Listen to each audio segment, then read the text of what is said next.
Lauri Markkanen is a top 30 player in the NBA.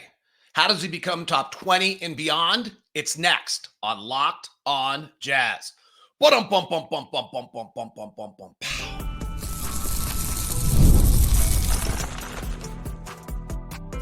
You are Locked On Jazz, your daily podcast on the Utah Jazz. Part of the Locked On Podcast Network. Your team every day.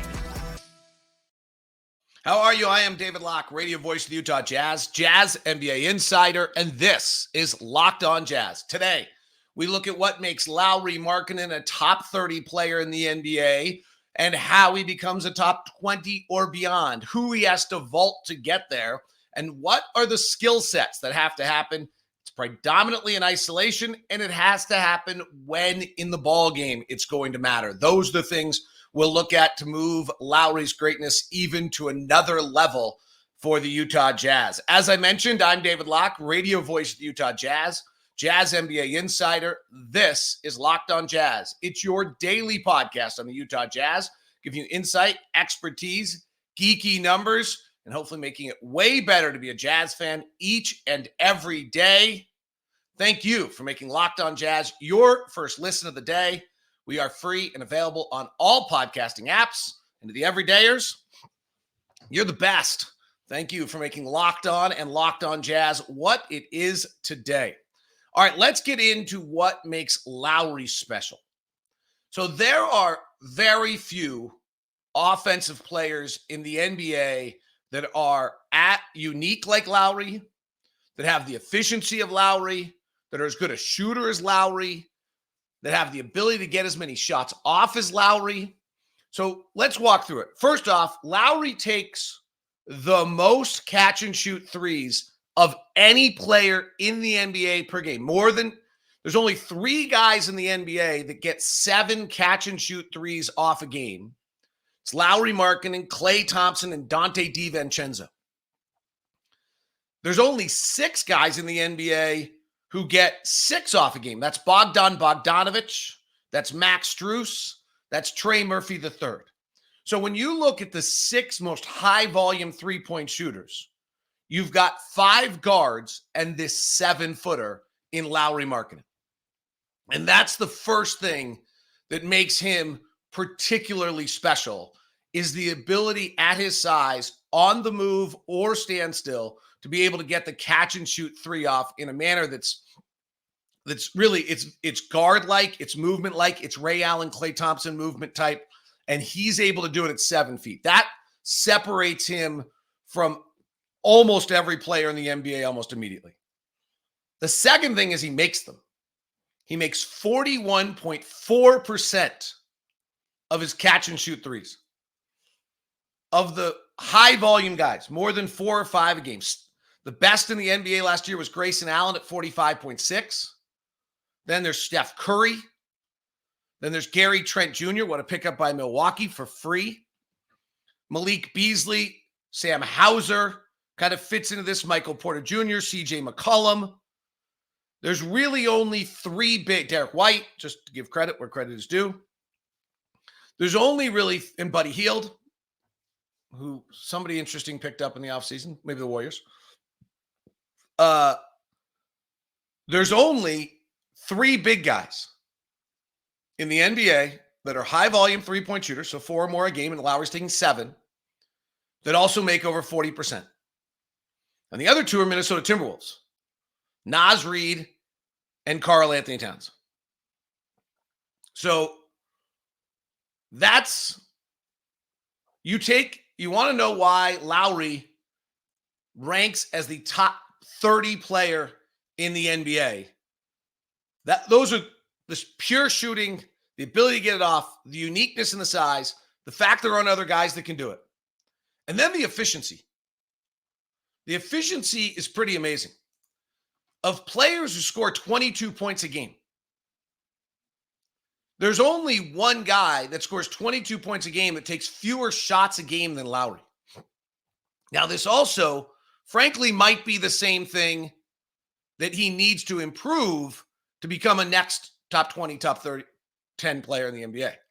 But right now, Lauri takes 16.2 shots per game.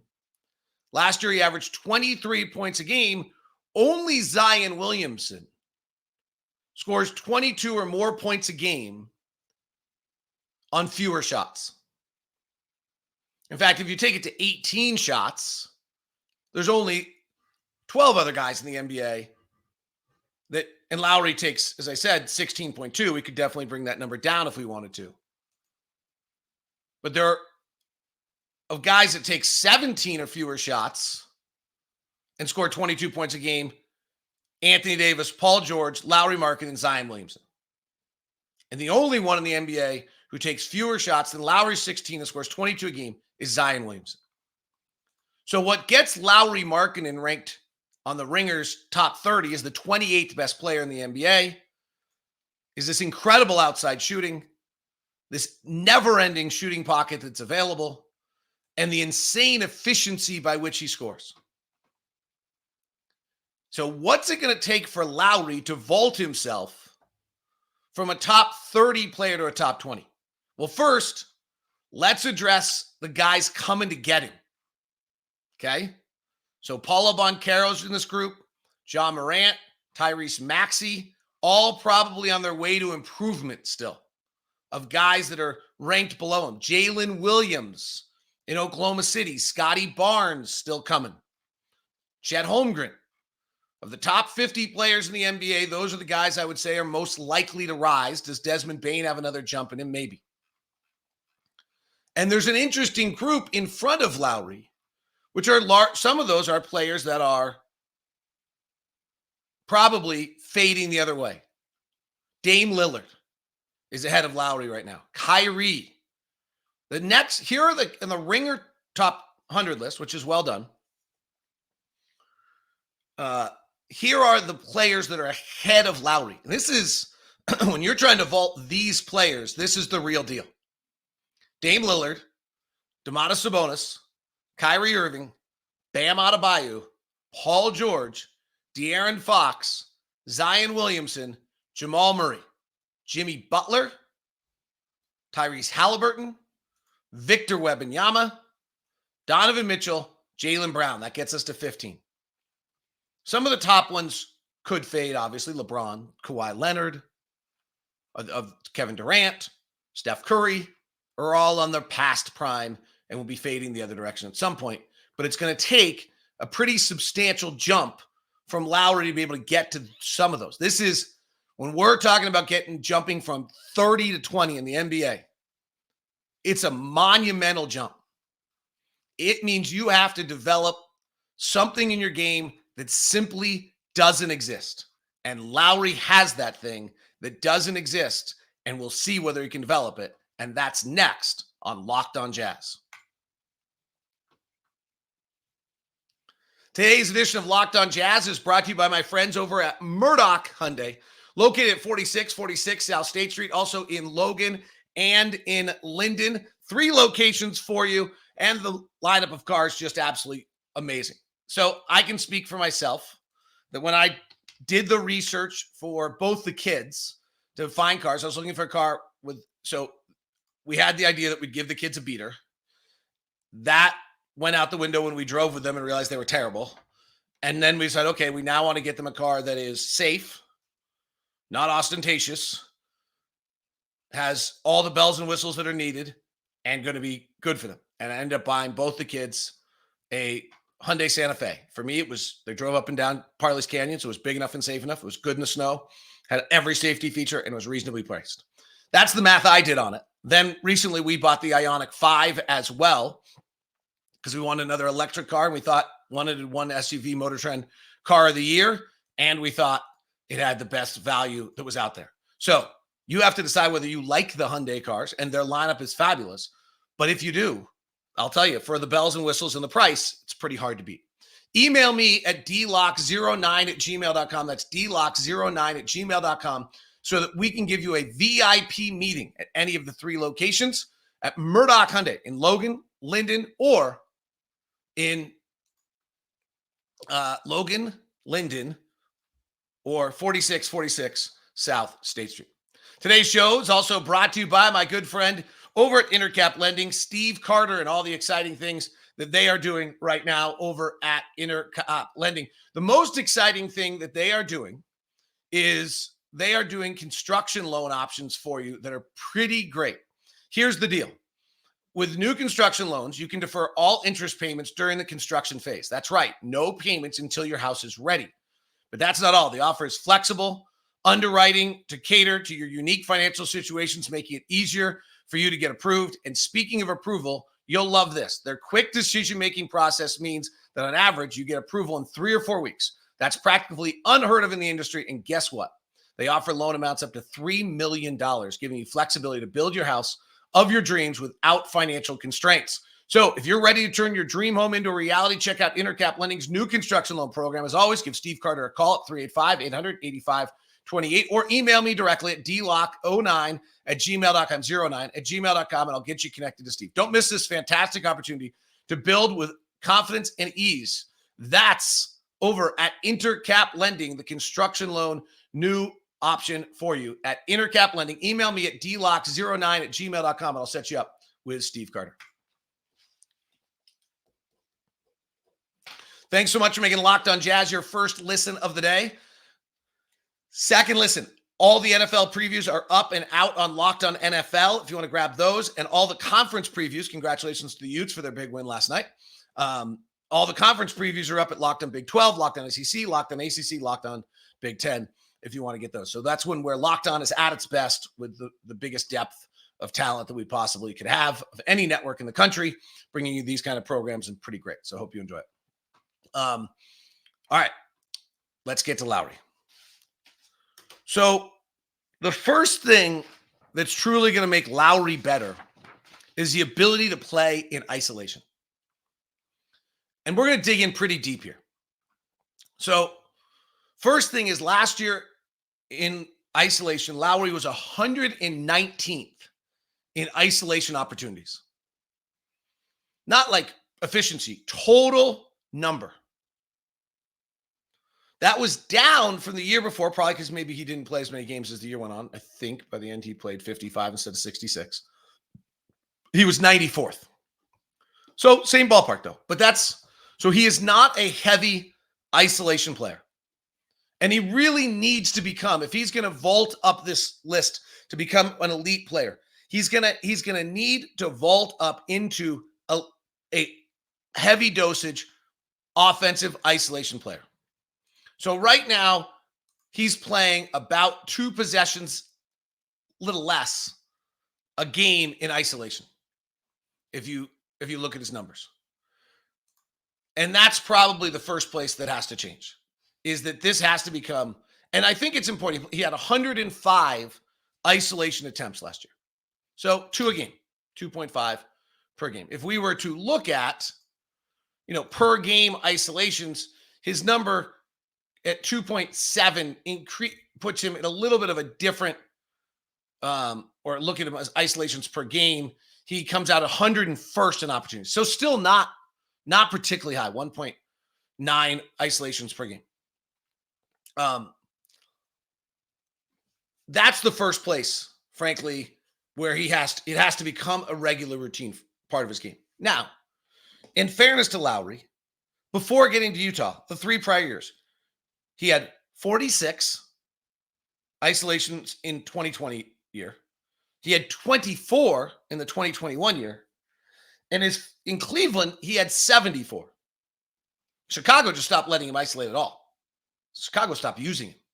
As we've talked about before with Lowry, if you're every day or you've heard this, is that Chicago gave Lowry this entire year of training where they sent him out there to the dogs and had him just go after it and fail right and left as a young player, and then never gave him the chance to develop, to learn off that year, which is bizarre. They made roster changes, did things, they pivoted, and then he just never got the opportunity to develop any of those skills again. So the isolation game hit, which is super hard at 7-1. Like if you're not Joel Embiid at 7-1 and just overpowering people, it's really, really hard. The second part, when you get into the second tier of what an isolation game is that matters, you're getting into where the isolation game is coming from. Now, the most deadly spot on the floor right now, the way the NBA is being played, is that the little nail at the free throw line, catching the ball right at the free throw line, probably a step off it, and going to work from 17 feet. It allows you to space 4 shooters, makes it very hard to where you're bringing a double team from. It's the most popular place in the game.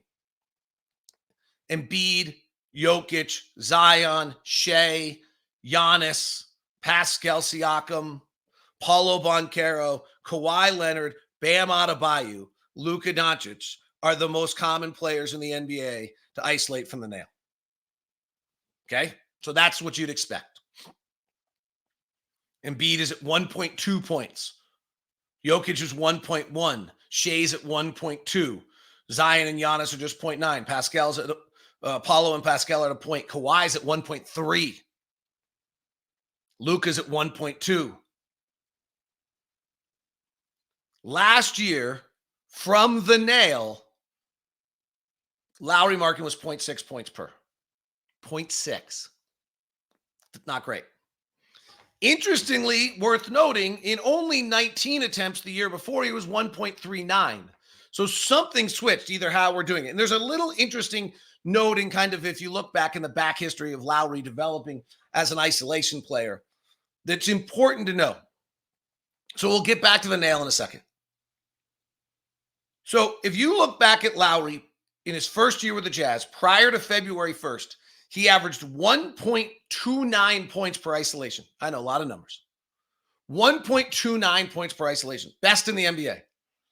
After February 1st of that year, he averaged 0.8. Huge drop, 0.5 drop. Why? So 2 theories. 1 is that teams adjusted, and 2 is that the Jazz started going to him more, and 3 is that he only isolated prior to that when he knew he had a mismatch. I think the 3rd is probably the most accurate. That about February 1st of his first year with the Jazz, Lowry transitioned from going in isolation when he had a mismatch to when the Jazz needed him to. Okay?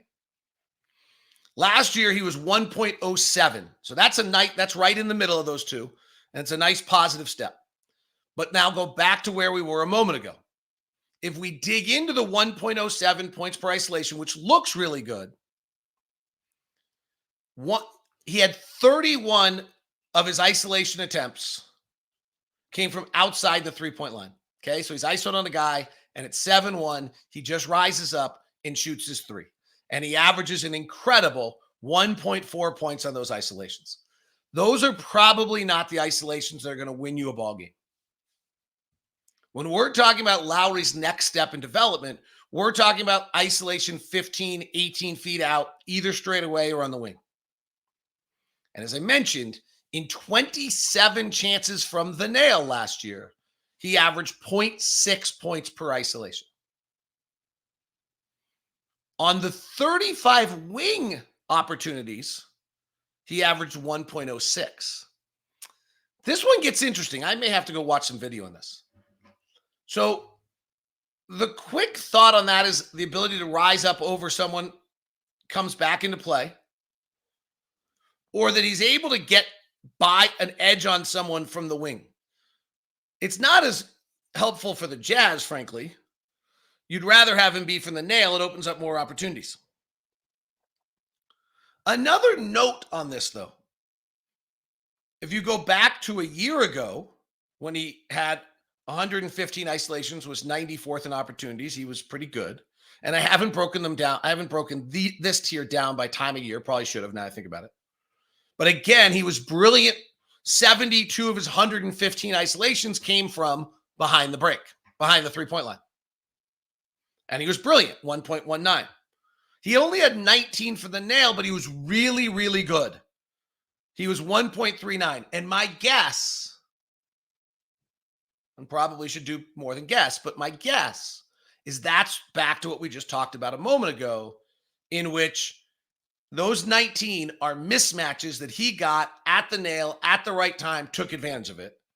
And what we saw last year in 27 opportunities at the nail were late game times where the Jazz needed a bucket, regardless of who was guarding him. They went to Lowry at the nail, and he was less successful.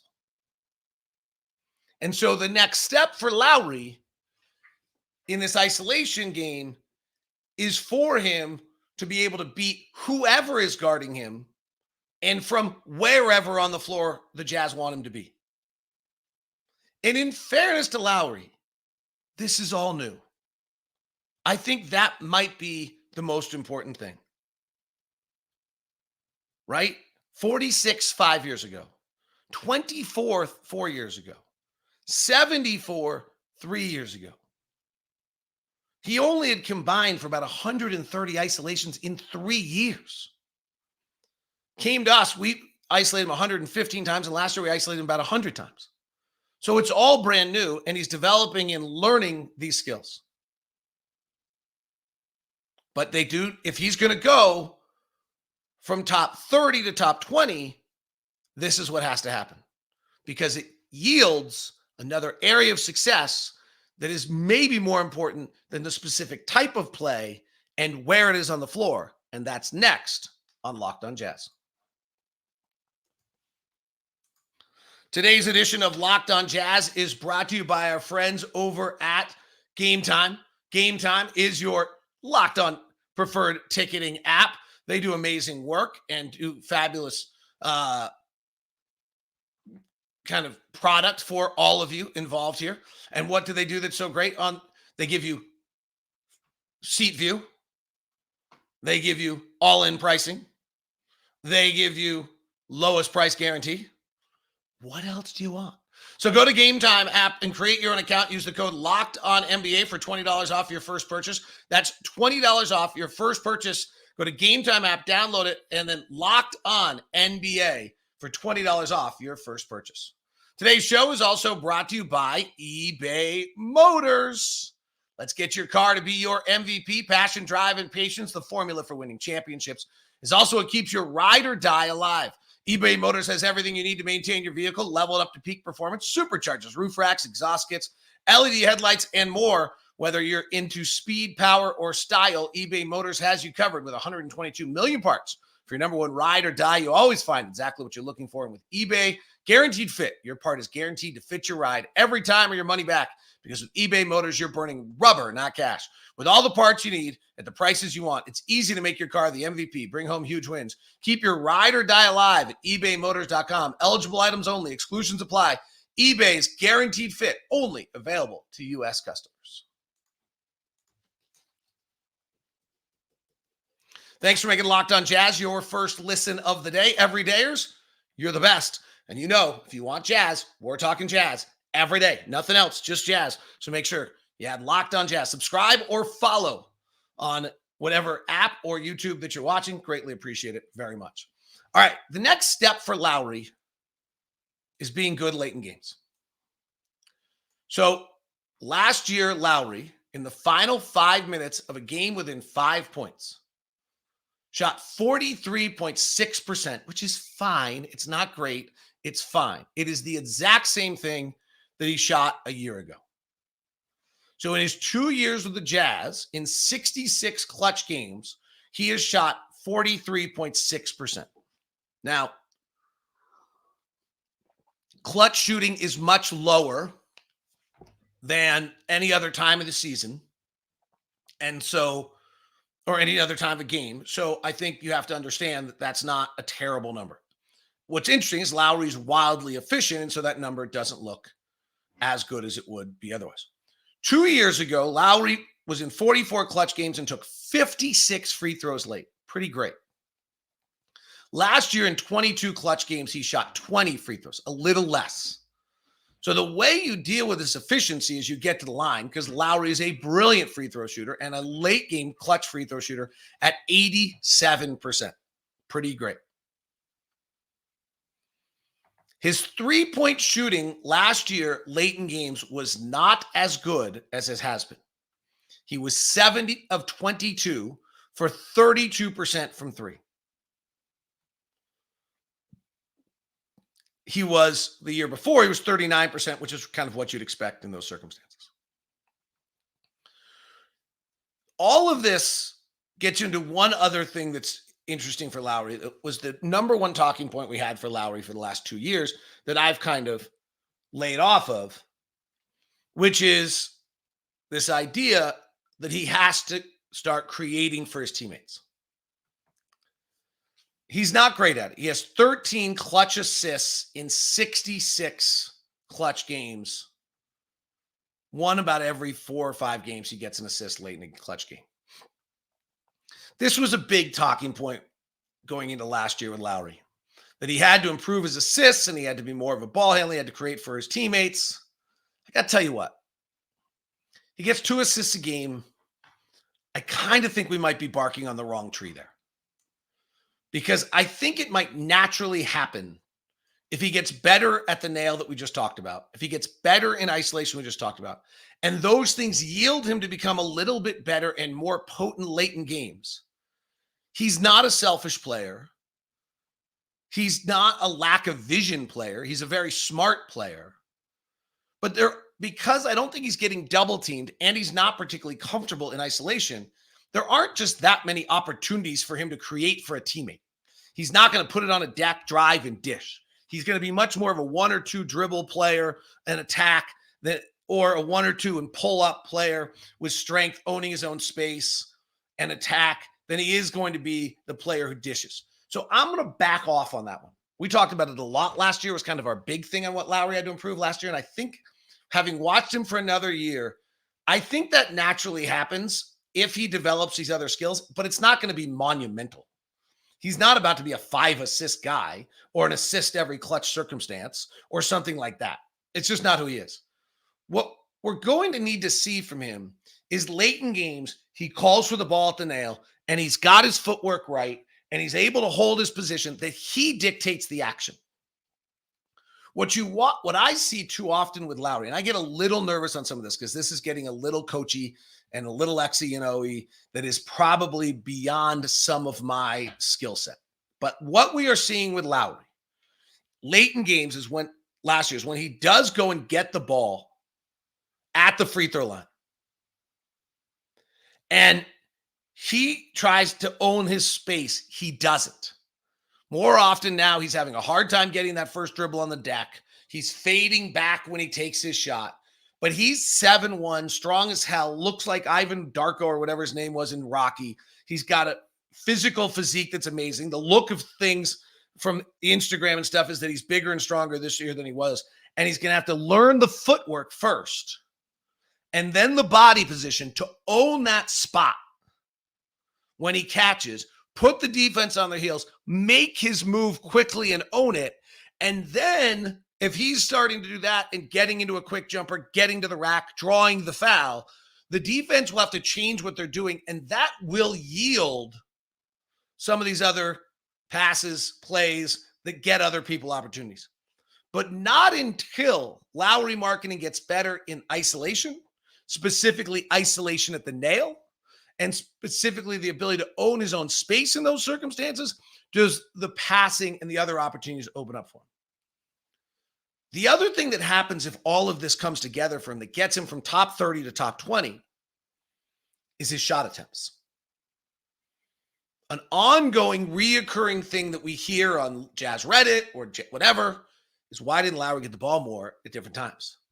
Because at this moment in time in Lowry's career, he's not capable of just going to get the ball and going to get himself a shot like the guys who get the most balls at the nail. And Embiid can get a shot whenever he wants. Jokic generally, Zion, Shea, Giannis, Pascal, Paulo, Kawhi, Bam Adebayo, and Luka Doncic. Those are the ones who can go get the ball at the nail and get themselves a shot. And so if Lowry can develop what we're talking about, which is go from ranking 119th in isolation attempts to suddenly take, more than 1.9 per game, maybe even 3 or 4 a game, and get better at it, all of these other things come together. He takes more shots. He scores more points. He gets more late game opportunities. He gets better. Defenses react. He gets more pass assists. He creates more for his teammates. That's how this progression has to happen. From our standpoint, watching it, enjoy it, but I would also say this: great patience is needed, because this is a guy who really hadn't done this at all until the last 2 years and hasn't done it much in the last 2 years. And the second thing I would say is we have time. Like, let's go give him 4 or 5 of these a game and let him flail at it a little bit. And let's not do what the Chicago Bulls did, which is give him all these opportunities and then not let him develop out of it. But frankly, we're not winning the title this year. We're probably not winning it next year. And we're probably not winning it the year after.